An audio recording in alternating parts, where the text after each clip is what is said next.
আসসালামু আলাইকুম।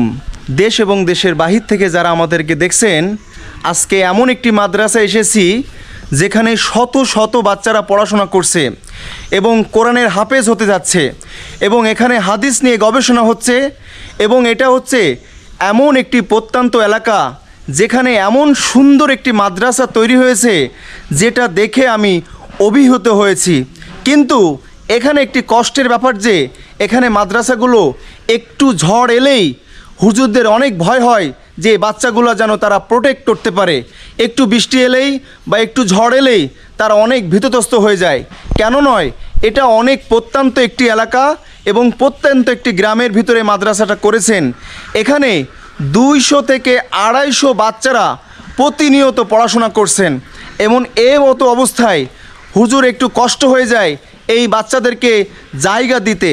আমি একটু আপনাদেরকে দেখানোর চেষ্টা করি যে এই পাশে যে মাদ্রাসাটা দেখতে পাচ্ছেন কাঠ দিয়ে করা এবং এই পাশে যে মাদ্রাসা দেখতে পাচ্ছেন কাঠ দিয়ে করা এবং এটাও তার ব্যতিক্রম নয়। এমন একটি পরিস্থিতির ভিতরে এতগুলো বাচ্চাকে জায়গা দিতেও হুজুরকে কষ্ট হয়ে যায়। উনি এই যে পরিবেশটা সৃষ্টি করার জন্য অনেক কষ্ট করেছেন, অনেক পরিশ্রম করেছেন। 3 বছর ধরে এই বাচ্চাদেরকে নিয়ে তিনি পড়াশোনা করাচ্ছেন এবং এখানে কিন্তু বাংলাদেশের বিভিন্ন প্রান্ত থেকে এখানে অনেকগুলো বাচ্চা পড়াশোনা করতেছে, বিভিন্ন জেলা থেকে বিভিন্ন বিভাগ থেকে এখানে কিন্তু এসে পড়াশোনা করতেছে এবং এটা খুবই অভিহিত একটা ব্যাপার এবং খুবই শান্তি লাগে। এমন দৃশ্য দেখলে মনের ভিতরে একটা তৃপ্তি কাজ করে, একটা অন্যরকম অনুভূতি কাজ করে। এটা আসলে আপনাদেরকে প্রকাশ করে হয়তো কখনো বলতে পারবো কিনা জানি না, যে এই যে ছোট্ট ছোট বাচ্চারা দেখেন কত সুন্দর সুন্দর বাচ্চারা দেখেন কোরআনের হাফেজ হতে এসেছে, হাদিস নিয়ে গবেষণা করতে এসেছে এবং তার ভিতরে এখানে আমি দেখতে পাচ্ছি এখানে 5 থেকে 6টি বাচ্চা, তাদের কারোর বাবা নাই এবং কারোর মা নাই। এখানে আরও পেছনে একজন আছে, তার হয়তো বাবা অথবা মা নাই। এই পরিস্থিতির ভিতরে আমরা এখানে এসেছি এবং আমরা এখান থেকে কিছু বাচ্চার দায়িত্ব নিব। যারা বাবা এবং মা নাই তাদেরকে আমরা কিছু বাচ্চার দায়িত্ব নিব এবং সেই সাথে তাদের জামা কাপড় দিব ইনশাল্লাহ এবং সেই সাথে তাদের খরচ পাতি যেগুলো যা লাগে মোটামুটি এটা আমরা ব্যবস্থা করব ইনশাল্লাহ। অলরেডি আমরা 8টি বাচ্চার দায়িত্ব নিয়েছি, এখান থেকেও আমরা 2-5 জনের দায়িত্ব নিয়ে এদেরকেও যেন আগামীতে যেন এরা ভালো কাজ করতে পারে, কোরআন এবং হাদিস শিখতে পারে, দেশের জন্য কাজ করতে পারে, দেশের মানুষের জন্য যেন কাজ করতে পারে, সেই লক্ষ্যে আসলে আমরা কাজ করে যাচ্ছি। এবং দিন শেষে আমাদেরকে সবাইকে কিন্তু চলে যেতে হবে, সবাইকে কিন্তু পরপারে চলে যেতে হবে। আমরা যে যতই চেষ্টা করি না কেন, আমরা এই পৃথিবীতে কেউ থাকতে আসে নাই। এত এত মানে ডাক্তার বেরোচ্ছে, এত এত আধুনিক জিনিসপত্র বেরোচ্ছে, কিন্তু একজন মৃত ব্যক্তিকে বাঁচানোর মতো মেশিন কিন্তু আজও পর্যন্ত আবিষ্কার হয় নাই। এবং কোরআনে স্পষ্ট আছে যে এই মৃত্যু ব্যক্তিকে কোনো মানুষ বা কেউ জীবিত করতে পারবে না। কাজেই যতটুকু সময় পাই ভালো কাজের জন্য সময় ব্যয় করব, ভালো কাজের জন্য এগিয়ে আসব, কিছু না হলেও মানুষকে অন্তত সান্ত্বনা দিব যে আমরা আসি, পাশে থাকবো ইনশাল্লাহ। এবং শুধু তাই নয়, এখানে যে পরিস্থিতির ভিতরে সৃষ্টি হয়েছে এটা আসলে আপনাদেরকে একটু বলি। এখানে যে বাচ্চাগুলো, যতগুলো বাচ্চা আছে এদের সবার জায়গার স্বল্পতার কারণে আরও বাচ্চাদেরকে এখানে ভর্তি নিতে পারছে না। তো আমরা একটু এখানে যে হুজুর আছে প্রধান, আমরা তার কাছ থেকে একটু জানার চেষ্টা করব যে আসলে এখানে মাদ্রাসাটা চালাতে তার কেমন অবস্থা হচ্ছে বা কী পরিস্থিতির ভিতরে আছেন। হুজুর আসসালামু আলাইকুম। ওয়ালাইকুম আসসালাম রহমতুল্লাহ। জি, আপনার মাদ্রাসায় আসলে বাচ্চারা কতজন আছে? 2 থেকে 250 জন, 2 শতাধিক ছাত্র আমার মাদ্রাসায়। 250 জন মতো, তাই তো?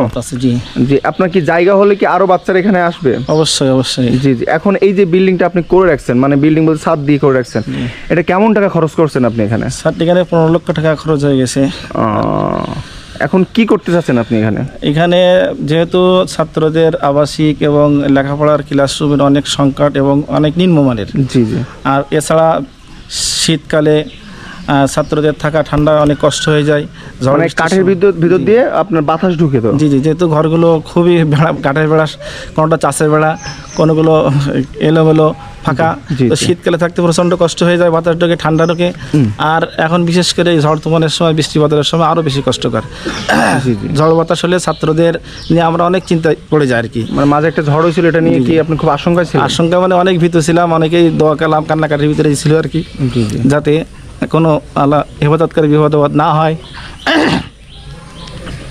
এরপরে আমাদের সবথেকে সমস্যা হলো, যেহেতু একটা বিল্ডিংয়ে কাজ শুরু করা হয়েছে, অনেক টাকা ব্যয়বহুল হয়ে অনেক ঋণ হয়ে রয়েছি, যাতে ছাত্রদের ভালো সুরক্ষার ব্যবস্থা হয়, থাকার ব্যবস্থায়, ক্লাসরুমে ভালো ব্যবস্থায়, একেবারে নিম্নমানের। অনেক দেশের বিভিন্ন ডিস্ট্রিক্টের ছাত্র আমার এখানে আছে, এই সাতক্ষীরা, যশোর, খুলনা, কুমিল্লা, বরিশাল, তারপরে ফরিদপুর, মেহেরপুর, রংপুর, কুড়িগ্রাম, অনেক ডিস্ট্রিক্টের ছাত্র আমার এখানে আছে।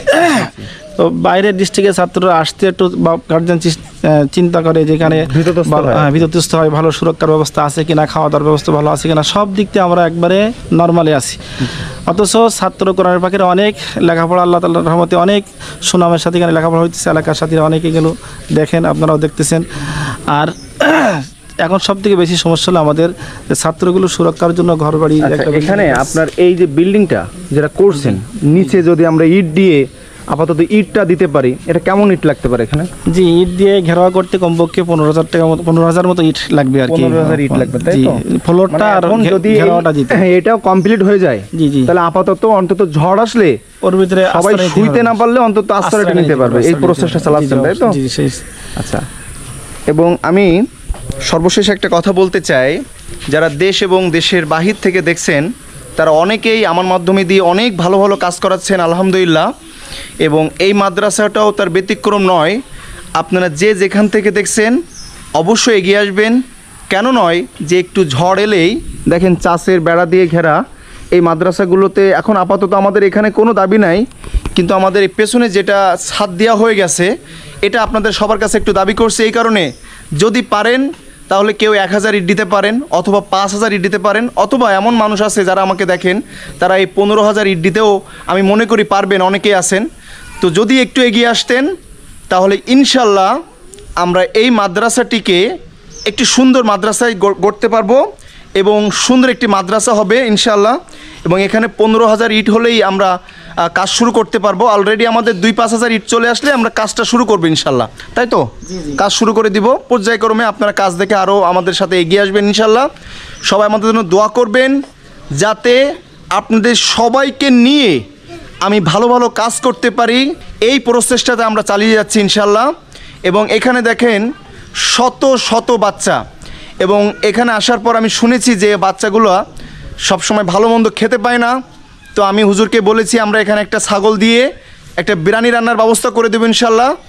আপনারা সবাই দোয়া করবেন, যাতে এমনভাবে এই অসহায় যারা এতিম বাচ্চা আছে তাদের পাশে থাকতে পারি। এবং এই মুহূর্তে যারা আমাকে দেখছেন, তারা ভিডিওটি প্রচুর পরিমাণে শেয়ার করে দিবেন, এত পরিমাণে শেয়ার করে দিবেন যাতে এমন কোনো ভাই অথবা এমন কোনো বোন অথবা এমন কোনো মানুষ এই ভিডিওটি দেখে এই মাদ্রাসার জন্য যেন এগিয়ে আসে। সবাই আমাদের জন্য দোয়া করবেন, ভালো থাকবেন, নিজের প্রতি খেয়াল রাখবেন। আসসালামু আলাইকুম, আল্লাহ হাফেজ।